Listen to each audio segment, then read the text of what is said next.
Hello, I'm delighted to have Marta Furlan on this week's episode of Conflict and Terrorism Studies with Wisdom. She recently published a paper in Civil War titled Understanding Governance by Insurgent Non-State Actors, a Multi-Dimensional Typology. Hello, Marta. It's a great opportunity to talk with you about your paper. Hello, Wisdom, and thank you for having me. It's a pleasure to be in your podcast. You're welcome. Okay, I guess we'll go straight to the first question. We would like to know your research question and what's the background. Give us a general background about this paper. What motivated your study? Was it an academic debate, a puzzle, or policy issue debate? So, in my doctoral thesis, I study rebel governance. That is, governance by insurgent non-state actors that take weapons against the government, conquer territories, and establish structures of rule upon those territories. And over the past years, I've spent a great amount of time reading theoretical and empirical studies about this phenomenon. However, the more I delved into the study of rebel governance, the more I came to realize that two major gaps could be identified in the scholarship. The first lacuna is that the earliest generation of rebel governance scholars has devoted great attention to the identification of rebel governance, that is, the determination of whether rebel governance exists or not, rather than to identifying the characteristics of rebel governance. Basically, their main question was, does a certain insurgent group engage in governance? But they were not really looking deeply into the how. The second lacuna is that when the characteristics of rebel governance were investigated, most of the studies on rebel governance used to focus on a single aspect. For instance, the approach of the rebel group towards civilian participation, or the use of violence to generate compliance among the population. Or at most, they were focusing on a few aspects of governance. For instance, the approach of the rebel group towards civilian participation and the amount of people that were actually involved in the governance process. The consequence was that rebel groups were studied in limited depth, that is, with attention devoted to an exclusive aspect of rule, and no systematic comparison between different rebel groups existed. So from the identification of these gaps, I decided to try to step in and build a typology of rebel governance that would allow us to focus on the characteristics of rebel governance and to do so from a multidimensional perspective. Wow. So, based on this motivation, an academic debate, the gap you found in the article, what's your core argument now on this paper? Yes, the core argument of my paper is that rebel governance is an inherently and deeply complex phenomenon, characterized by a great diversity of forms. As a consequence of this complexity, rebel governance can be studied and understood appropriately only if we adopt a multidimensional perspective. That is, if we try to study it with an eye to the many different dimensions in which the phenomenon presents itself. As I mentioned before, one of the dimensions of rebel governance that has received perhaps the greatest attention by scholars is the approach of a rebel group towards civilian participation. That is, do rebel rulers allow civilians to participate in the decision-making and policy-making processes, or do they not? However, rebel governance cannot be reduced to a group's approach to popular rule because there are many other relevant dimensions that come to characterize a group's overall experience as ruler. Therefore, the argument from which my paper followed is that if we want to understand a complex phenomenon such as rebel governance, we must abandon the previous approaches and rather pursue a more detailed theoretical framework that reflects the complexity of the phenomenon. Okay, so we should not use one approach but combine these approaches. So, what's your methodology? I mean, your empirical approach, or how did you test this argument? Once I resolved to build a multidimensional typology of rebel governance, I referred to the theoretical contributions advanced by the existing literature and the case studies of insurgent rule that were investigated in this literature. And from there, I proceeded to select a series of core dimensions of governance by insurgents.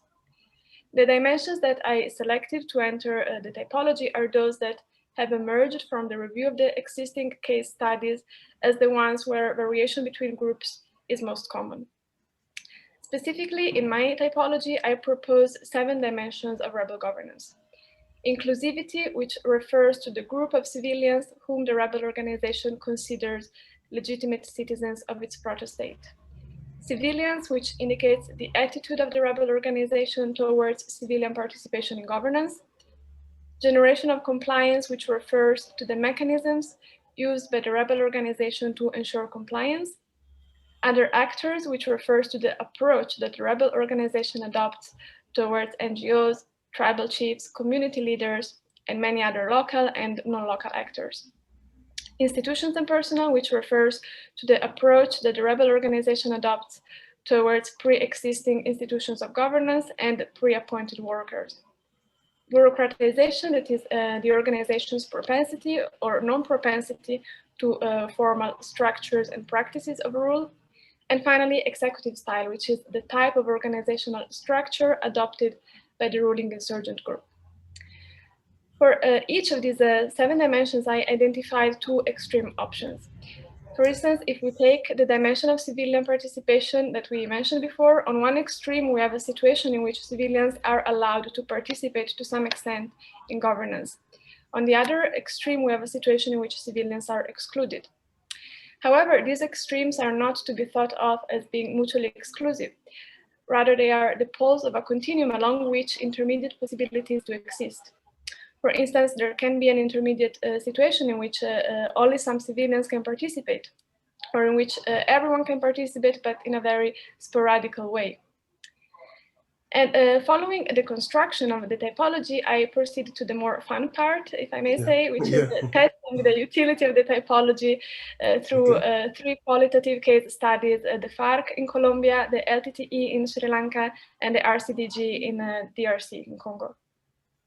Okay, that's quite extensive. So what's your findings? What's at least the primary findings? You can discuss other findings also, but tell us about your findings so far. Yes, so following the application of the typology to the 3 case studies that I mentioned, FARC, LTTE, and the RCDG, I found that the proposed typology is indeed useful to conduct in-depth qualitative case studies and systematic comparisons. In fact, by studying each group with reference to the 7 dimensions of governance, we acquire a detailed and comprehensive picture of the system of governance implemented by that specific group. Additionally, studying different groups across the same 7 dimensions allows us to identify with respect to what those groups are different or similar to each other, which I believe is the first necessary step to then move on and engage in an explanatory effort. For instance, by relying on my typology, I could determine that the FARC in Colombia implemented a system of rule in which they extended citizenship to everyone, they allowed a degree of civilian participation, they combined coercion and persuasion to generate compliance, they included other actors in governance, they combined innovation and maintenance of previous institutions and personnel, they opted for informality, and they adopted a hierarchical organizational structure. Conversely, for instance, the RCDG in Congo sought to extend citizenship to everyone, but with a very limited success. They excluded civilians from participation. They relied exclusively on coercion to generate compliance. And they maintained previous institutions and personnel without introducing significant innovations. Beautiful. So what's the implication? What's the larger contribution of these findings or of this paper in general? Maybe your framework also. What's the implication to the existing literature, to larger contribution of this paper?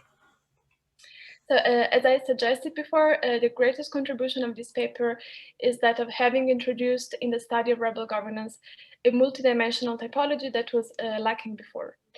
This typology, I believe, offers to all those scholars who are interested in ruling rebel groups a theoretical instrument to conduct in-depth and comprehensive qualitative case study analysis, and also to conduct systematic comparisons across different groups, using both a small number of case studies or a larger number of case studies. For instance, as I said before, through the use of my typology, I could offer a detailed and comprehensive picture of the system of governance implemented by 3 specific rebel groups. And I could compare those systems of governance to highlight similarities and differences which might otherwise be overlooked. Additionally, I believe that another important implication of my proposed typology, besides what I said until now, is that it allows to replicate investigations in a convincing way in order to assess the validity of the coding offered by a certain scholar, which is something that cannot be done, or at least not so smoothly, when case studies of rebel governing groups are not conducted through the application of a clear systematic typology. For instance, other scholars can apply my typology to the study of the FARC, the LTTT, and the RCDG to test the validity of my coding and see to what extent they reach the same observations that I reached. Beautiful. Thank you very much for that. That's an interesting one. So, what do you think are the limitations of this study, or if other researchers, where do you think other researchers can expand on this your finding, or maybe on your what do you have? Are you currently expanding or working on to expand these findings, the implications, what you found? Are you working on any paper or book to address some of these findings? So, answering your question regarding the limitations, I believe that the major limitation is that, as any typology, also my multidimensional typology of rebel governance is a simplification of reality. As my own case studies suggest, reality is often more nuanced and more complex than suggested by the positioning of each group on one point along the continuum. Most prominently, rebel governance might change over time, which is something particularly likely to be observed with those groups that have been governing territories for long periods of time, or groups that rule in an environment subject to continuous and dramatic changes.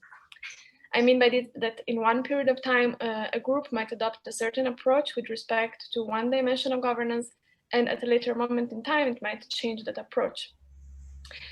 The typology does not enable us to account for this variation because it tends to freeze reality.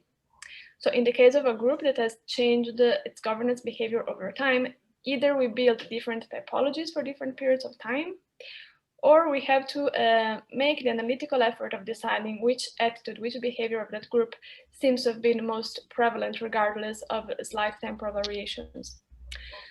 Nonetheless, even with this limitation in mind, I believe that this typology offers an innovative and useful instrument to make sense of the reality around us when it comes to rebel governance. And to answer your final question, it is in fact a typology that I've been using in my doctoral thesis to conduct a series of systematic comparisons. And I've found it very useful thus far. That's nice. I hope other researchers will find it very useful also. And good luck with your thesis. I want to especially thank you again for joining me for this week's episode of Conflicts and Terrorism Studies with Wisdom. Thank you for having me. You're welcome. Please, if we call on you again, or if you publish a new paper, you can reach out to us to discuss it on any of our episodes, and we'll be very grateful. We'll really appreciate having you. Please remember to rate us on and send us your comments through your apps. Also, subscribe and follow us so that you can receive our weekly program straight to your devices. You should also reach out to us if you would like to discuss your recent publications on conflict and terrorism on this program. My name is Wisdom Iyekebono. Please join me next week. Bye for now.